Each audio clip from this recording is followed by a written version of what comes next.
everyone, so I'm back to my regular basis of posting videos now that my exam is over. So let's go. Today's topic is very interesting, and from my interested book, wow, the encyclopedia, the visual encyclopedia of everything. Let's go. Today's topic is alliances.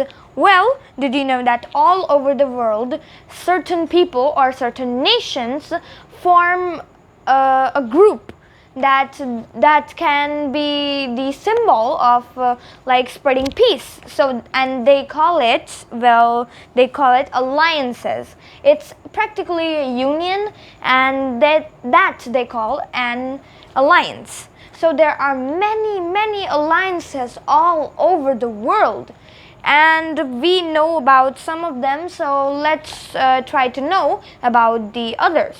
So the most famous, I think children could understand that the most famous alliance is UN, United Nations, or the UN. After the World War II ended, these group of nations got together because they did not want to fight no more, and they wanted to spread peace. So that's why they formed the United Nations. And now United Nations does solve many problems like poverty, world hunger, economic development, and human rights, and fighting diseases like the COVID-19. And well, it plays a big part for having peace and harmony in our world.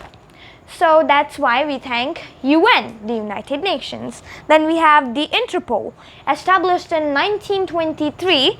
Yes, Interpol helps national police cooperate with each other for criminal cases that are like across countries, like that criminal cases that involve like certain countries, like more than one country. So that's why they have to get help of other nations. So Interpol was made in 1923 for just that purpose. Then we have the World Bank. The World Bank was founded in, I think, 1944. Yes, I'm right. To help rebuild post-war Europe. Because, well, after the war, nobody wanted to fight no more, and that's why the World Bank was founded to, make Europe much better and other countries. And nowadays it helps poor nations. It gives money to poor nations as they can like develop themselves, and that's really good. So we can appreciate World Bank too. Then we have NATO, the North Atlantic Treaty Organization, or NATO, is a group of American and European members. It protects the rights of American and European members. It was founded in 1949. Yes, I am right again. Well, this time I looked in the book. Sorry. Then we have World Trade Organizations. This World Trade Organization, or the WTO, like the WHO, World Health Organizations. World Health Organization, it focuses on fighting diseases, having cures, and making vaccines and research on medicines, everything related to health and bodies and researches in biology. Then we have the World Trade Organizations. It was created in 1995, and it overlooks all the trades that will be made peacefully across different countries. And it also manages the laws of trading between countries. So it's a good way of maintaining peace in the matter when like trading comes to matter, or in light. Okay, so then we have OPEC. The Organization of Petroleum Exporting Countries consists of 15 of the largest oil producing nations.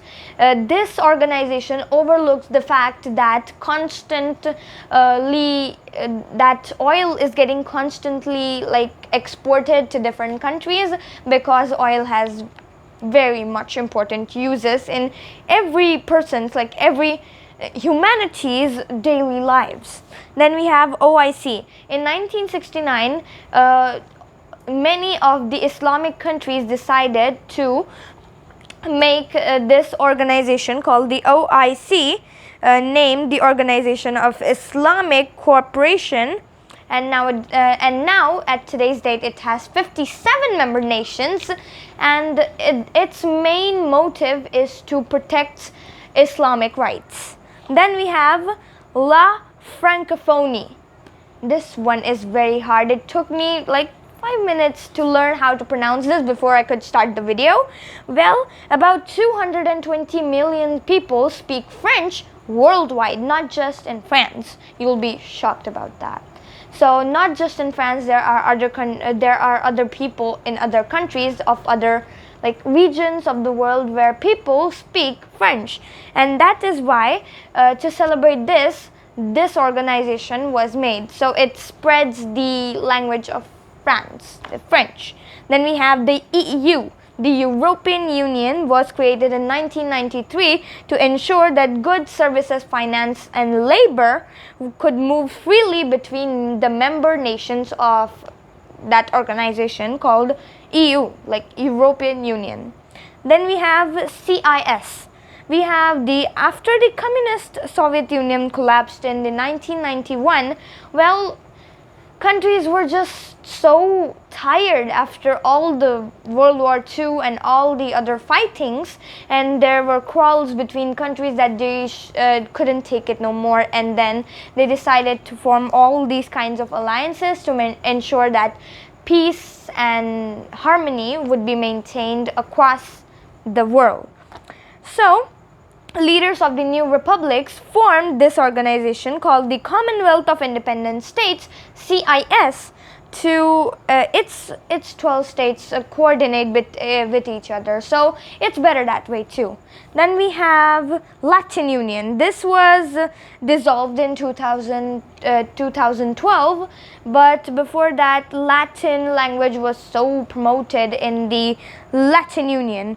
Languages such as Latin, Spanish, French are derived from the Latin of ancient Rome. Yes, so these languages were very popular, and to spread the speaking of these languages, so that's why they created the Latin Union. And then there is the second last, African Union. This organization was made in 2001 people, and it was to reduce conflict and poverty across Africa.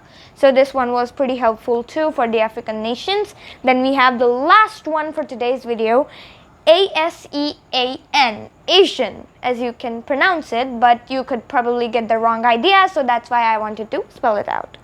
In 1967, Thailand, Indonesia, Malaysia, Singapore, and Philippines made this to just have some different type of group within itself and have peace and harmony in itself. So that's why this one was helping these nations to get more advanced. So that was for today's topic, and alliances are very important, people, and that's why if you know about some of these alliances, just let me know in the comment box. Thank you guys, have a nice day, bye.